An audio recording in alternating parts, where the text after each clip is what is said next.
はい、皆さんこんばんは。アストロカウンセラーのターラです。いつも動画のご視聴ありがとうございます。今回は10月3日に日食があるんですけれども、その日食に向かって私たちに今何が起きているのか、どんな学びの渦中にいるのかというような大まかな流れを見ていきたいと思います。星の解説とタロットをさせていただきます。お願いします。またね、いつもやっている前半後半の動画も別にありますので、そちらもよかったら参考にしてください。大きな流れを理解した上で、今ここなんだなっていうふうに分かると、より一層毎日を過ごしやすくなりますので、ぜひ参考にしていただけると嬉しいです。で、今回説明したいのがこの10月3日の天秤座で起こる金環日食なんですけれども、日食っていうのは年に2回ぐらい起こるんですね。で、そんなに気にならない方もいらっしゃるかもしれないんですけども、無意識に私たちっていうのはそういった宇宙のエネルギーをすごく感じていて、なんとなくだるいなとか眠いなとか調子が出ないなってなったりするんですが、それだけ外側の世界ではなく、内側でどんな気づきがあるかっていうような魂の成長っていうのかな、精神的な成長を促されている時と思うんですね。それが今ちょうど10月に向かって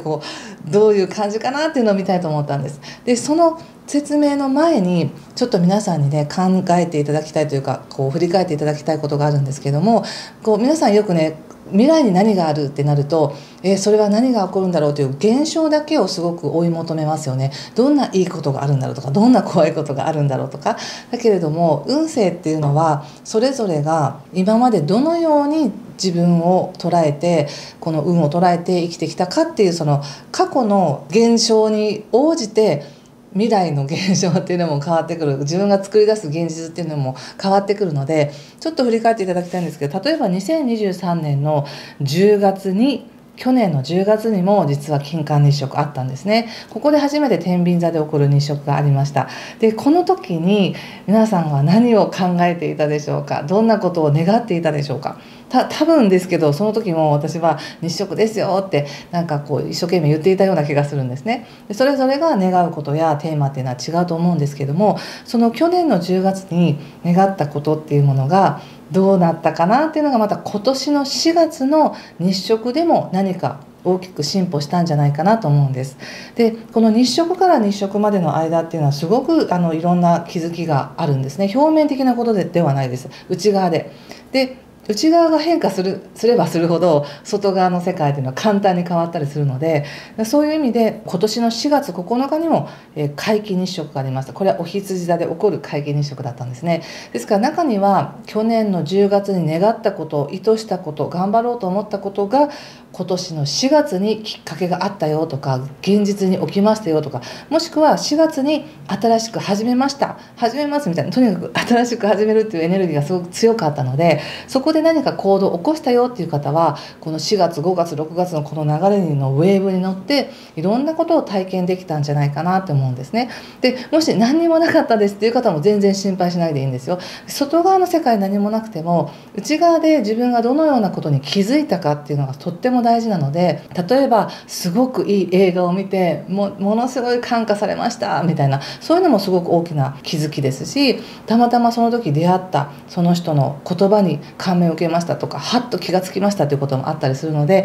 何かね、去年の10月そして今年の4月っていうものを踏まえた上で、じゃあ今年の10月は何だろうっていう、今ここですよね。そこをちょっとね見ていきたいと思います。で、先にちょっと共通のね星のお話をさせていただきたいんですけども、もう8月も中旬ですが、8月のテーマっていうのは自分の個性とかね、喜びをもう一度再確認しましょうねっていうことで、私って何だろうと、私が求めてるのは何だろうみたいに思う方も多いんじゃないかと思うんですね。そして9月に入るとちょっと星の動きがですね、天体が結構逆行する天体が多かったりとか、また9月18日には月食もありますので、結構9月からね風向き変わるなみたいな感じがあります。ですので、もし今何かもがいてるとか、頑張ってるのに進んでないっていう風に感じる方がいらっしゃったら、9月に入ったら風向き変わるので、急にふっと楽になったりとか、何かまた気づきがあったりっていうのが起こりやすいかなと思います。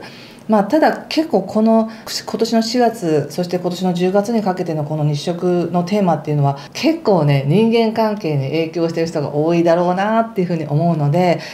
人を通して私たちって気づきが多いのでね、そういう意味で関係性のなんか流れが変わってくるっていうのもあるかもしれません。でその時に注意していただきたいのは、自分が役割を演じすぎないっていうことかなっていうふうに思います。何かこだわっているとかこれを続けなければいけないみたいな、そういったものがいいんだと思い込んで続けると9月って風向きが変わるよっていう時なので、もっと自由な感覚でいる方が自然といい風に流れていくだろうなというふうに思います。でも基本的にはね、人間関係の温かさを感じたりとか、自分が人に対して感じていた恐怖っていうものが取り除かれていくっていうような流れだと思います。流れはねゆっくりかもしれないんですけれど、その分穏やかになるみたいな感じかもしれないですね。そしてその次10月っていうのが本来の形に修正されていくような、覚悟が関係性を修復していくっていうふうに私は書いたんですけれども、価値観とか関係性の見直しのチャンスということで、それもね別にその目の前の今のこの関係性がっていうだけではなく、自分が物事に対してどのような視点を持っているかっていうことも含めです。それが去年の10月、そして今年の4月、そして今の現実があり、この現実1年やった現実を踏まえて10月っていうのはもう一回り大きくなるか、もっと自分にフィットした現実を作っていくっていう風になっていくか、それにはどんな関わりがあるのかっていうすごくね個人的成長が促されています10月ね。それを踏まえた上でカードを見てみたいと思います。よろしくお願いします。はい、ではここから天秤座さんの10月までのチャレンジを見てみたいと思います。お願いします。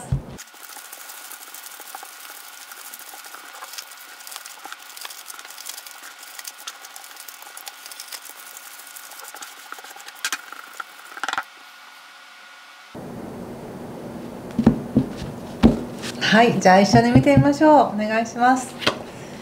カップ4逆、ソード7、カップ8の逆、ワンド5、カップキング逆、ソード3逆、ペンタクルス8の逆、節制の逆と、ワンドのキング逆、そしてオラクルはペンタクルスのプリンスということで、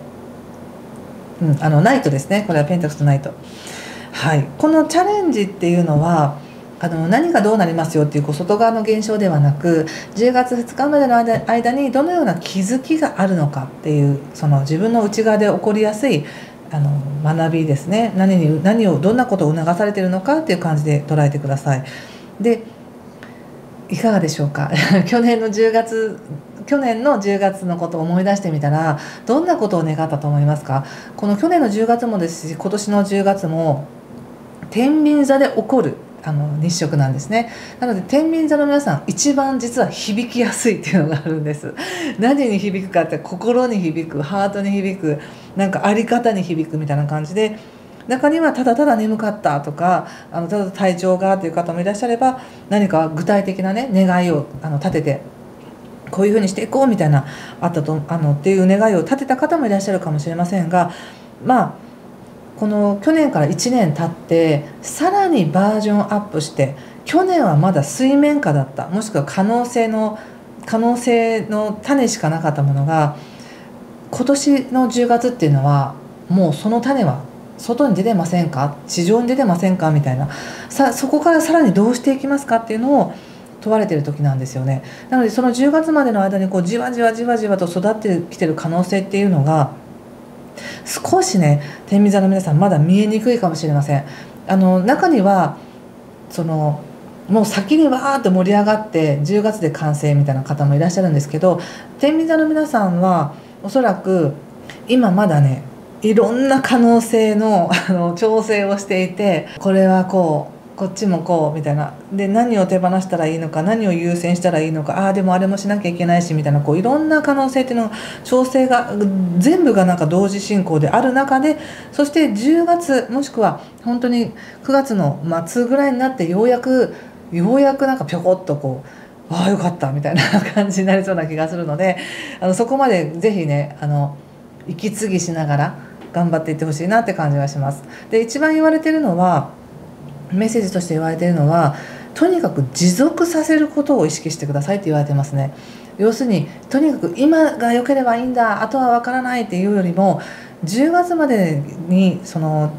促されているチャレンジっていうのがじっくりと腰を据えて長く続けていけるような形を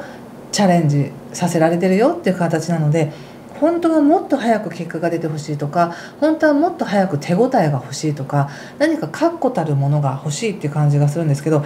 もしかしたらそれが見えないからこそあれこれあれこれ手を出したくなったりとか、同時進行で全てをやっていかなくちゃいけないっていうふうに立ってるのかもしれないですね。でもそれを促されてるっていうことなので、やるしかないっていう感じですよね。ゆっくりとじっくりと言ってくださいっていうふうに言われてます。なんかね、早く行く方法とか正解の方法がないっていう感じがするんです。こうやったら一足飛びで行くよとかね、こっちは間違っててこっちが正解だよって実はないんですと。行ったところでその道ができ、行ったところでまた次のなんか解決策ができっていう形で、なおかつそれが結構一つ一つが重いっていうか一つ一つがすごく重要なことだからスキップできないみたいな感じがあり、専門家にも協力してもらいながら行かなきゃいけない。なんかちょっとしたことだったら一回失敗してもみたいなこう流せるようなことがあるとは思うんですけど、どれもすごく重要で大事だから、どれも手が抜けなくて、そして結局自分が飽和状態になりやすいみたいな感じなんですね。なのでちょっとそうね、ちょっと補佐カード見てみましょう。でも協力者はいますよ。います。やっぱね、専門家がよく出てくる。専門家っていうか、ある程度人生経験をきちんと積んでいる判断力のある人たちっていう感じかな。こう若い人たちっていうよりも、ある程度しっかり仕事やってきましたよとか、この手の専門家ですよっていう人たちと協力し合いながら行く感じがします。そして全員が全員いっぺんに揃わないって感じがあるので、それで話が少し遅くというかね、ゆっくりめなのかなって感じもします。でそれをなんとかこちらがけしかけようとしても難しく、後になってからよかったねって、慌てて何かしなくてよかったねっていうことになりそうなので、これはやっぱり10月までゆっくり練って準備していくのがいいみたいです。また細かいね流れに関しては後半前半の動画で参考にしていただけたらと思います。なんか10月までの流れっていう全体で見て、そのままでゆっくりで進んでくださいって言われてる感じがしたので、はい分かりましたって感じですよね。その中でも先ほど言ったみたいに、なんかその手のプロだったり、ある程度しっかりした考えのある人だったりっていう人たちととにかく協力し合わなきゃいけない、折り合いをつけなきゃいけないっていうのもあり、天秤座の皆さん調和に満ちて人付き合いうまい方も多いので、自分が折れなきゃいけないみたいなこともあったりするかもしれないんですけども、状況をうまく、保つというか、状況をうまく合わせることっていうのは決して自分の意見を曲げてることではないですよっていうふうに言われています。今は正当のやり方、自分が一番いいと思うやり方っていうのがなかなか進みにくい時みたいなので、あえてここは引く、あえて言うこと聞いてるふりをするというかね、なんかそんな感じ、ちょっと引いて様子を見るのがいいみたいです。そうすると時が満ちた時にちゃんと揃うっていう感じがするんですね。ちゃんと揃う、その時の方が良かったねって感じになりそうなので、ご利用しなくていいんだなって思いました。はい、これが今なんか参考になりましたでしょうか。これが10月までの天秤座さんのメッセージでした。でもこれ実はすごく深いメッセージだと思いますよ。去年の10月から引き続き次の第2ラウンドっていう感じがあるので、はい、